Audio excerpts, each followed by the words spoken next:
xaw ma ci dara parce que même ñi koy ak ay juges de renom xam nga man du ma wax mukk lu ñu may xeebe. ndax du ma wax lu ma xamul. ñi nga xam ne sax dañuy interpréter le droit parce que erreur magatul jàpp ne droit c'est du français le droit c'est pas du français. le droit c'est une science écrite en français. science boobu nag boo ko c'est que même ña ko jàng ña ko maîtriser. ñoo juddul déggoo. yaa problème alors waxuma man xaw ma. xamoo ba man daal bis buñ ci eggoon. ñi ko war a àtte buñ nee il est éligible. ma ne il est éligible buñ nee il n'est pas éligible ma ne il n'est pas éligible mais aw ma ci avis. léegi pour dimbali la tuuti. xëy na peut-être nga xam ci dara cette fois-ci. pour dimbali man waaw pour dimbali la tuuti comme peut-être pour nga xam ci tuuti mooy Ousmane Sonko da doon dem élection en 2024 ñu ne ko yow munoo bokk parce que dañ la condamné avec Mame Mbaye Niang pour diffamation kon yow munoo dem élection mais li jaaxal nit ñi non seulement moom demul woon élection maanaam nekkul candidat mais ci même année boobu am na loi bu fi jaar muy amnistie et loolu permettre na Ousmane Sonko quand même mu nekk électeur parce que dem na voté ji et ba pare nekkaat encore tête de liste élection législative donc loolu bu fi jaaree est-ce que kon question éligibilité Ousmane Sonko war na poser problème. ba léegi fa ma taxawoon fa lay taxaw mais dafa am lu ma la ciy dolli. lu ma lay leeralal. encore une fois xamuma ndax Ousmane Sonko il est éligible mais. le fait que mu voté ji du loi d'amnistie bi moo tax. d'accord. leneen a tax. te leneen loolu tax. ñaar wala ñetti sénégalais ñoo ko def dans l'intérêt du Sénégal. muy lan. te bind naa ko ci suma livre bi may pare nii war ko génne à la fin du mois. kon jox ñu exclusivité non du ma leen ko jox su ma ko joxee livre bi amatul sens. non si non le livre s'appelle Dans l'ombre des pouvoirs. toog nañu ba à 3 ou 4 jours de l'élection présidentielle. diw ak diw yu ma xam parce que je suis témoin. ñoo dugal Ousmane Sonko ci liste électorale bi rien que bëgg jàmm am ci réew mi parce que bu Ousmane Sonko demoon Ziguinchor di wote ñu ni ko nekkoo ci liste bi dëkk bi tàkk mais il y a aucune décision de justice. bu dugal Ousmane Sonko ci liste électorale. or bañ ko ciy génne. dafa amoon décision de justice. la DAF xam nga attaqué nañ fi direction générale des élections dañ leen tooñ. DAF mooy dugal mooy génne. DAF jot décision boobu. dal di notifier à la direction générale des élections. parce que doon Ousmane Sonko rek bari na chaque année dañ koy def après chaque révision. ñu ne ko diw ak diw ak diw ak diw nekkatuñ ci liste électorale.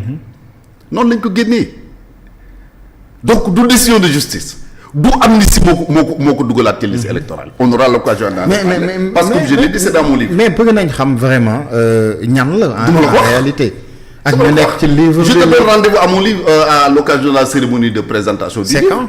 C'est à la fin du mois normalement parce que livre bi pare de façon c'est l'occasion d'ailleurs me remercier monsieur Touré des éditions Moukat parce que moom moo ko édité madame Aminata Tall présidente Aminata Tall moo ko préfacé et la cérémonie bu ci yàlla àndee le ministre d'État Habib Sy moo koy présider. D'accord. Et j'ai mes amis qui viendront de partout pour y assister. En tout cas Source A sera de la partie. Absolument. Pour am exclusivité bii sax. Très bien. comme dañ ñu ko bañ a may tey mais léegi ci modification code électoral bi naka nga ko gisee ba xam lu baax la ci réew mi wala. lenn rek laa ci reproché waa Pastef.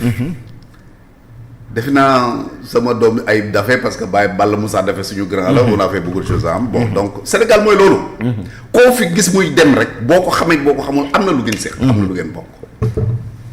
lenn rek laa leen di reproché waroon nañu wax ni proposition Serigne Mbacké Ndiaye la. sa proposition yàgg naa ko défendre. j'ai toujours dit c'est comme bu may défendre la non limitation du nombre de mandats du président de la République danañ ci ñëwaat dellu si waat ci yeneen dem mais tey on parle du code électoral. président Macky Sall dafa yay Sénégalais yëpp il a eu raison sur nous. parce que bi ñuy dem à la dernière élection présidentielle man am naa ci waxtaan yu bëri ak moom. ak président mu ni ma yéen ñi bokk benn bokk yaakaar man ngeen bëggoon ma doon candidat. doonu ma ko waa Pastef ak une bonne partie de l'opposition Sonko lañ bëggoon mu doon candidat doonu ko. PDS Karim Wade lañ bëggoon mu doon candidat doonu ko. te la leçon que j'en tire.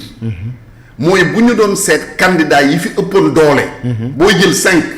ñett yooyu ci la ñu bokk. effectivement xëy na da nga ci dolli Amadou Ba wut du keneen ko ci dolli. par Idrissa Seck wala keneen ku mu mën ci dolli. mais ñett ñooñu moom kenn ëpp leen fi doole. mais ñett ñi ëpp doole ci élection bu ñu bokkul keneen ku falu yaa fi sësee tax a falu la.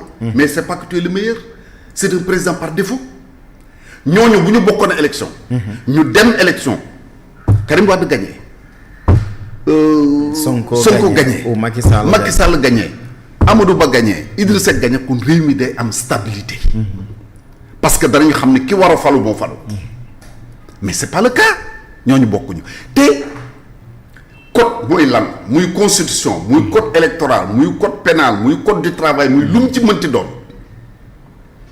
way jëfandiku yi les utilisateurs donc le peuple mooy askan wi bu ñu seetee ni lii la ñu bëgg dañuy dem nag wuti ay techniciens ca loola ñu ci ak seen xam-xam màcc ñu leen ñun kat lii ak lii ak lii la ñu bëgg tëggal leen ñu ko ci biir code électoral soo ko tëggee ci biir code électoral ñu dem ay élection gis ne am na lu ca manqué mais bu élection jàll dañ ko war a defaraat te man sama conviction mooy am na délit wala infraction yoo nga xam ni warul tere biit di nekk candidat à une élection présidentielle et mon discours a toujours été que Ousmane Sonko que muy Barthélémy Diaz que muy Karim Wade que muy Khalifa Sall il fallait tout faire pour que bu élection jotee ñu bàyyi leen ñu mën a bokk à ces élections. suñu bëggee bokk rek dañu war a bokk.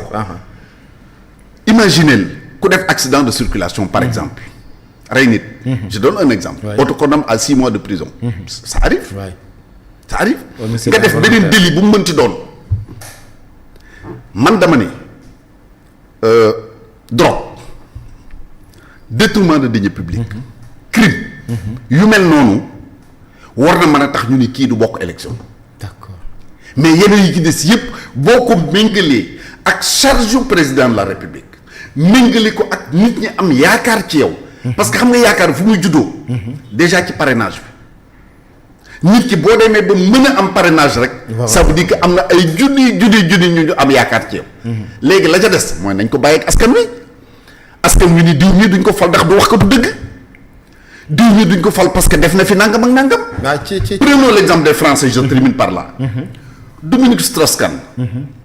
ku nekk xam na ne élection ba mu dëgmaloon bu demoon mooy gagné. effectivement amatul woon discussion.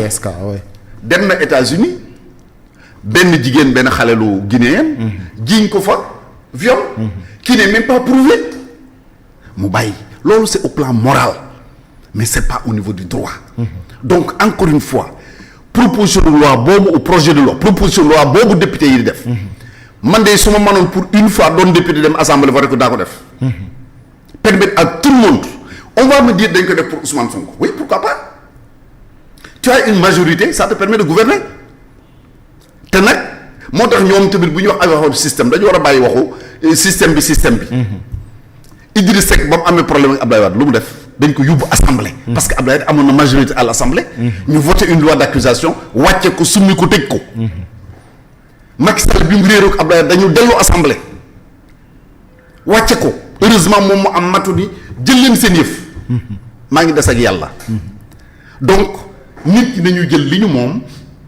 bàyyi keneen ak li mu moom maintenant le consensus la discussion la concertation c'est important mais mënoo ko imposer nit Abdou Diouf le président Abdou Diouf mën nañu wax ne c'est vrai que yàgg na wax Sénégal pays de dialogue mais de quel dialogue on parlait li ñu mën a tudd ñun un véritable dialogue c'est le président Abdou Diouf moo ko fi indi lance fi le concept de consensus national parce que boobu ñëw na jël réew mu metti effectivement moo xam ne gestion réew mi daf ci war a boole ñëpp.